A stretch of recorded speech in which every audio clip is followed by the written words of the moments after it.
Welcome to the Audiation in the Wild podcast with your hosts, Beau Taillefer and Eric Rasmussen. Season 2, Episode 34, Form.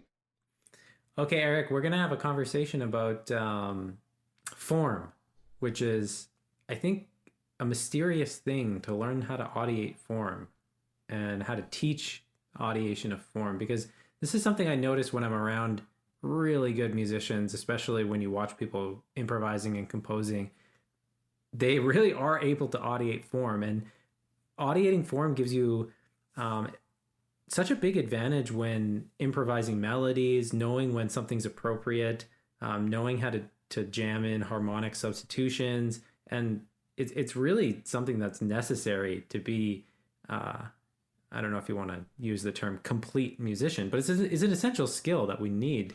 And we need to be able to audiate it, not just theoretically count bars. But I think people are kind of confused and possibly at a loss for how to actually teach this. And so that's kind of where I'd like to start. What comes to mind when you hear those kinds of thoughts? Well, form is, I think it's one of the more difficult things to learn how to audiate. Mm-hmm. Like when you talk about larger forms, especially, symphonic forms and that kind of thing. But if you don't audiate form, then how do you know how loud to get in the second movement or the third movement before you have the finale and the fourth movement, right? Is Yep. that like there's a harmonic buildup usually, or there's a melodic, or it could be a timbre, anything that can happen inside a form has to give way to what the form is holding, right? It's like now I'm thinking like, you become the teacup when you pour water into it, right? The form of it is like what you need to become to hold it all together, and then I boil it all that down to, I teach my kids form all the time, and they don't know it. I'm just having to move one way in the A section and move another way on the B section, right? Or I have them understand the progression of the blues, or I have them, by moving their bodies first. Mm-hmm. Like it's all about movement to me in space. And That's a really good point. I think that movement is integral, and when you can audiate form, you perceive it as space. Um, Jordan was trying to. Jim Jordan was trying to talk to us a little bit about space audiation, but I noticed that form when you're audiating form, like if you're soloing over like a blues progression, you feel those last four bars. It feels like there's space that you're driving towards before it takes you back to the one chord. That's what it feels like to me, anyways. And that awareness of the space of the form, it influences what you choose to play, both harmonically and melodically, and how you phrase things going from one section to the other. Yeah, I think for the best musicians, well, Charlie Parker said, one time, or I was told a story that he had said, you know, by the time he's finished one chorus on a solo, he's already mapped out what he's going to do on the second chorus.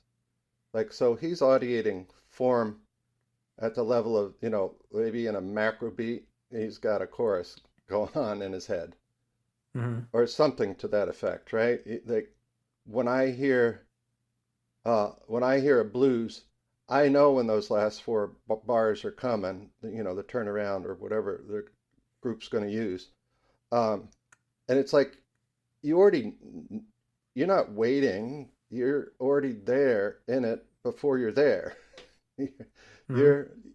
You've got the audiation to recognize you've got this amount of time to get back to the head, and how are you going to do that, and is it going to make sense, or are you going to play around and gray those edges, to mess up form a little bit, to get, take people off balance and bring them back in balance the next time you have that opportunity.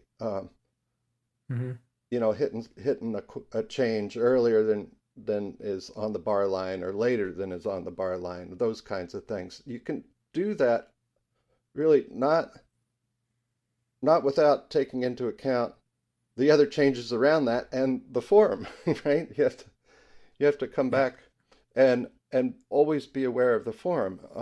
It's the one thing I struggled the most with in my early playing is knowing, not getting lost in the changes because I was trying to count changes. I was trying to count bars and then my buddy said, "Well, why don't you just play the melody in your head?"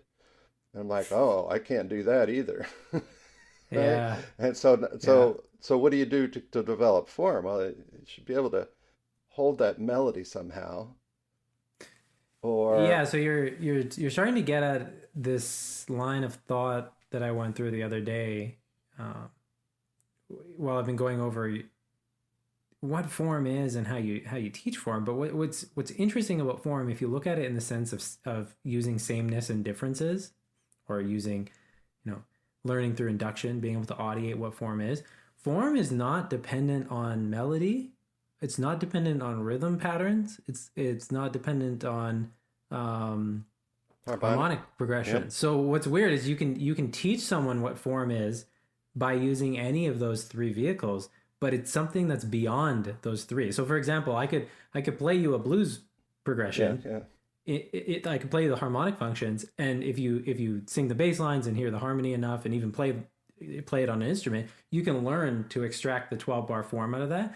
But what's also interesting is I could play the first four bars of a blues, I could play the melody, and then play the next four bars harmonic changes, and then Yep, the last yep, four yep, bars yep, just yep. the rhythm, Yeah. and you're totally able to keep the form. And so what I started thinking is like, this is one of the ways we can teach students what form is through sameness and difference. You can show them that it's the same damn form, whether you use melody, harmony, Yeah, and, yep. and obviously this goes without saying. This is not something you explain to the student verbally. This is something you have to show them through movement and listening and performing. Yeah, the induction being key, what you just said.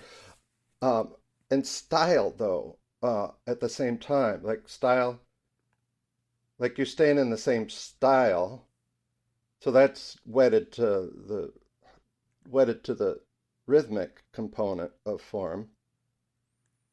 Um, When you could even use style as a way to differentiate form. So you could have the A section in like a Latin feel and the B section in a swing feel. Like Wes Montgomery used to do that a yeah, lot. And that's a way to like signal to students like there was something changed here, yeah, you yeah, know? yeah, yeah. Well, we do that all the time in the trad jazz band that I play with. For all of a sudden we'd go to minor uh, and go into Latin feel, Mm-hmm. and then it was like Saints. Was it the Saints Go Marching In? It was something. We'd go minor and Latin, and then we'd go right back to swing. And when we hit swing the second time, boy, did it feel different because Mm-hmm. you pull out of that and it's like, this is lifting. So the question that we're basing this around is like, why is it hard for people to learn to audiate form? And I think one of the reasons is we're inadvertently causing misrules or stipulations in the student's audiation. So if every single phrase you get a student to play is 8 or 16 bars long, they're not going to notice sameness and difference. And that's why I think the blues progression is so essential, um, because it's a 12 bar form, and it's so unusual compared to the normal 8 or 16 bar or 32 phrases that we're so often exposed to. But even something like having a song with an A section that's 8 bars long and a B section that's 16 bars long, or vice versa, it can help show students that lengths of phrases are not always the same. And Yeah, that's what a stipulation is if you yeah, just keep if you keep showing students the same example over and over. It's just like why we teach other tonalities, because if you only get examples of major, it's hard to even understand that major is a thing, you know. yeah, yep, exactly. Uh, there's a tune that I'm going to use next week, so this will be something that happened in the past as you're listening to it. But there's a Stevie Ray Vaughan tune about the blues, and I'm presenting on the blues uh, at the Gordon Institute for Music Learning conference in Chicago, uh, and I'm going to get deep into uh, what's required to get kids to understand the blues and whatnot.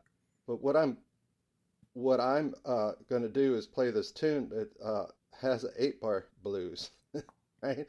They Stevie Ray Vaughan plays 12 bar blues, and then all of a sudden, Mary Had a Little Lamb has to fit in it. right? And it's like, so what do you do? What are your choices? Cut out the middle four bars, take out the top four bars, right? Would you lose the last four? Like, what makes sense to you to do that?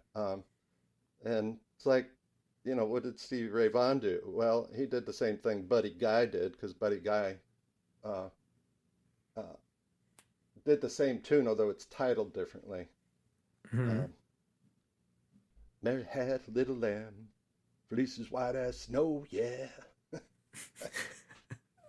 Everywhere that child went, that lamb was sure to go, yeah.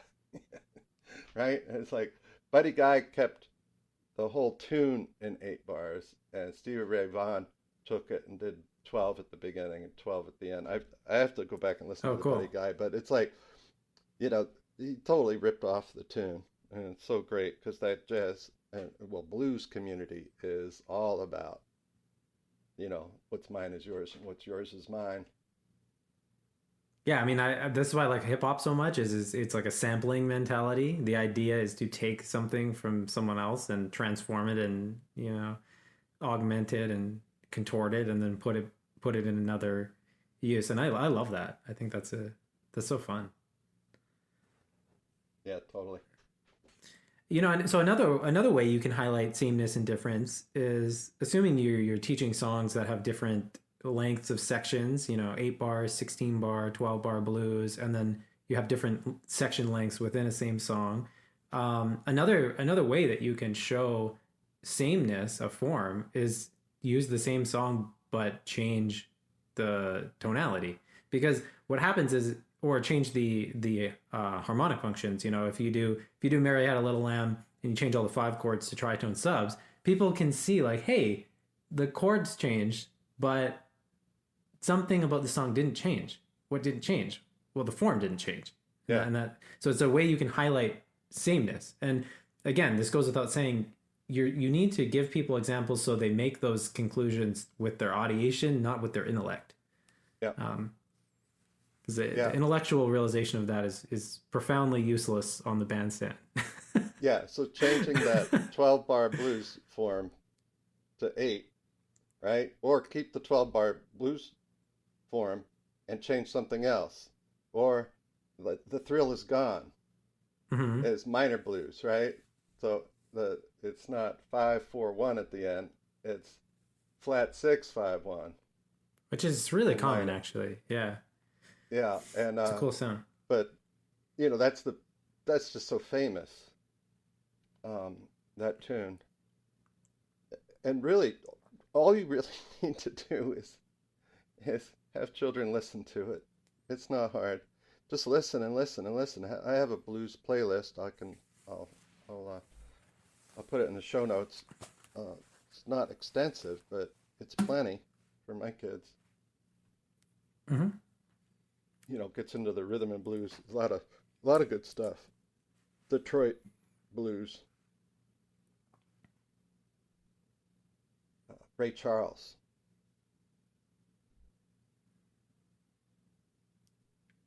But yeah, this is one area where it is actually quite simple to teach this if you have a variety of listening repertoire. Just how when people listen to a lot of tonalities in the correct developmental window, they will learn to recognize those tonalities. Whether or not you're getting into labeling them is another thing. But I know for myself, I listen to a ton of um, Lydian and Dorian and Phrygian when I was younger. Like I can think of movies when I was like 4 that had Phrygian progressions in them. Like I recognize them intuitively. And I think that's what happens with form is you'll find um, rationale and explanation for people's mastery of form in their listening vocabulary as kids. The people that have a better grasp of this most likely were exposed to sameness and difference in their listening vocabulary. It's not magic. Yeah, yeah. Um, I had a thought there. It's so let's take it away from your typical AABA jazz form, right? Or 32 bar form, 16, you know, subdivisions of 32. Yeah. Because everything seems to boil down to 4 measures here and 8 measures there. And um, and you start to, but what's interesting is when you mess with it really badly, um, and yet it still makes a whole a whole hell of a lot of sense. Like, oh, was one? Well, yeah, Ba-dee-da. Yesterday by the Beatles is a really Dee-da. good example. I mean, you would Yes, think it almost shouldn't be in seven, but it is. Right? Like it doesn't seem like that should be just possible in terms of its popularity. But I think McCartney had such a good understanding of form. He knew when it was appropriate to shave a bar off. It's not like he was thinking, I'm going to create a song in seven. He was thinking, I'm going to create a song and take something like away and screw with the form. seven It's just bars. Yeah, yeah, this is a totally different way of thinking about it. Or I see this all the time with like some of my favorite classical composers, like Mozart and Giuliani on the guitar specifically. They just like add two extra bars in all the time. And if you look at that as a rhythmic thing, as in like, oh, they're adding two extra bars, it doesn't make a lot of sense. But it's like, no, he's like, there's an 8 bar form going into another 8 bar form. And he said, screw it. Why don't I just have this ridiculous fill in between the two sections? And that's where the two extra yeah. bars are coming from. They're coming from a playfulness with the form itself. Mozart does this all the time. He'll Yeah, cut 2 bars from the phrase. Bach, the musette. He does it again, right?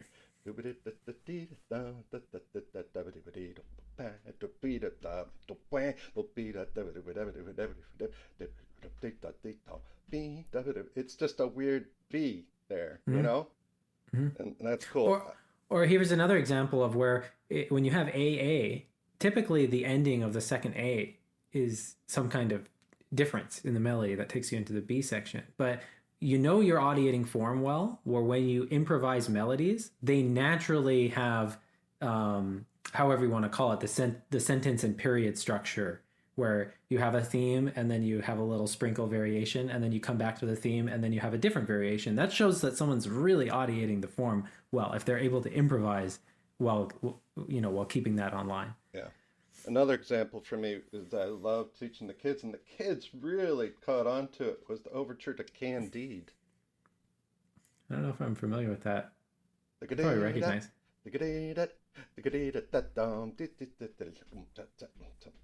I can't do it.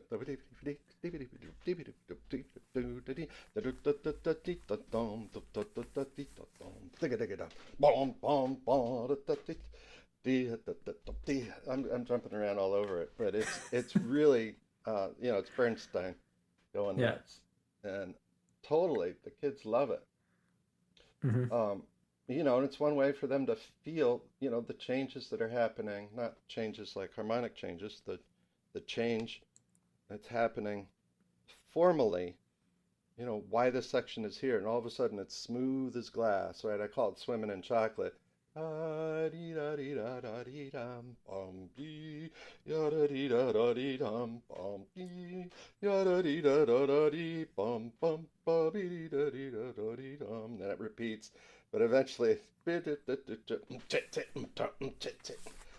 Yeah. it's just some crazy stuff that um, when you get your body wrapped around it, you don't think about it, but boy, you can predict, measures ahead, or by the time you're in one section of the form, you already know what the next one is and how to keep it tamped down or to really let it tear loose or whatever you need to do to make sure that the music is, and this is a Jordan thing, James Jordan, what's making the music move forward Mm-hmm. into the next thing. And you're it's like your physical sense. It's not just like you can't have it in your brain. It's like your physical sense of your body going into another section and holding that up relative to the other sections and where it fits, where the puzzle pieces fit together to give you, the complete puzzle, the complete symphony or the complete movement or Mm-hmm. whatever. Um, So this is most, where the hierarchy of form of being able to audiate form comes into play. Like just how you can audiate a single tonal pattern, and once you can do that, you start stringing them into harmonic progressions, or if you start with harmonic patterns, you can make them into bigger patterns. Once you can audiate smaller forms like 8 bars and 16 bars and 12 bars, you start stringing them together and you can predict whole sections that are coming up and how they should contrast in the phrasing and the dynamics and stuff like that. Um, and it's interesting how everything just layers on each other Yeah. like It that. to me the I listen to classical radio every so often nowadays, and to me it's just the amount of difference that there is in a symphony or in whatever I'm listening to. It's Hmm. just like so much more rich there than typically anywhere else, like in terms of form. Sure. Yeah, I mean, they're real. Even if you compare a classical symphony to just like a normal jazz piece, which is typically just A repeated with solos in it, a classical symphony gets very adventurous in terms of the way the sections are layered and the length of the sections, and there's a whole art to that. Yeah, Another example of the like a really nice use of form that I've seen in a lot of just pop songwriting is you'll have the whole verse chorus structure, or verse pre-chorus yep, chorus structure. I really like when the artist in the second verse, so after the first chorus going to the second verse, instead of doing like if the first verse was 16 bars, they make the second verse 8 bars. So it makes it feel like it pushes to the chorus faster. It's such a nice little trick that these songwriters use, and yeah, I mean, it shows a really good awareness of how form impacts the motion of the song. Like you said, Jordan was talking about how a song feels like it's propelling. Because some songs, if that second verse was 16 bars long, just as long as the first verse, you're predicting it too much. Your brain's going, okay, here we go. I know this is going to yeah, be like another 8 bars after you get done with the first 8. But when they chop it and they go right to the chorus, it screws with your prediction, it's a little surprise for the listener. Same thing like what I was saying with Mozart. Sometimes there'll be a fill, and you're predicting the fill should end like in this hmm, next 2 bars, and he goes on for an extra 2 bars after that, and you're like, oh, okay. yeah, yeah, So he kind of sets up predictions. He plays with your awareness of forms supposedly needing to be 8 bars or 16 bars, and then they contort that to make the music feel like it's pushing forward or surprising you. And it's so cool. It shows you what these people are playing with in their minds. They're not just thinking like, oh, I'm going to put this progression here, I'm going to play this. Like they're really juggling a lot of different balls. yeah. I still love teaching Twinkle Twinkle, right? Because it's a little complex compared to most of my other early songs. Um, but it's like, so, it's ABA, right? Mozart did AABA, and then sometimes it's AAB. It just stretches it out way too much in one of these recordings of his piano pieces for Twinkle, right? But what I start to really um, glom onto now is you got Twinkle Twinkle Little Star, then it's no yes no yes, Twinkle Twinkle Little Star, no yes no yes, and then yes no yes no yes no yes no. So that contrast of no yes no yes no, right, and then yes Mm-hmm. no yes no yes no, um, just those just feel so different,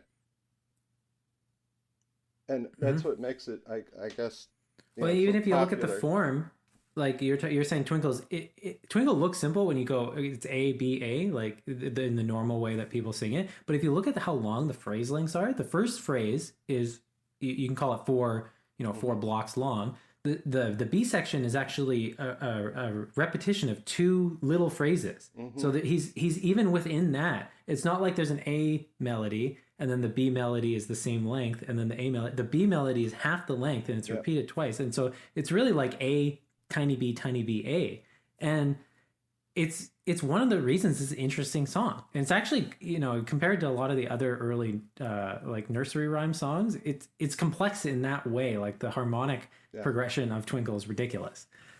Yep. Yep. Yeah. It's so good. And for what it's good for, I I love um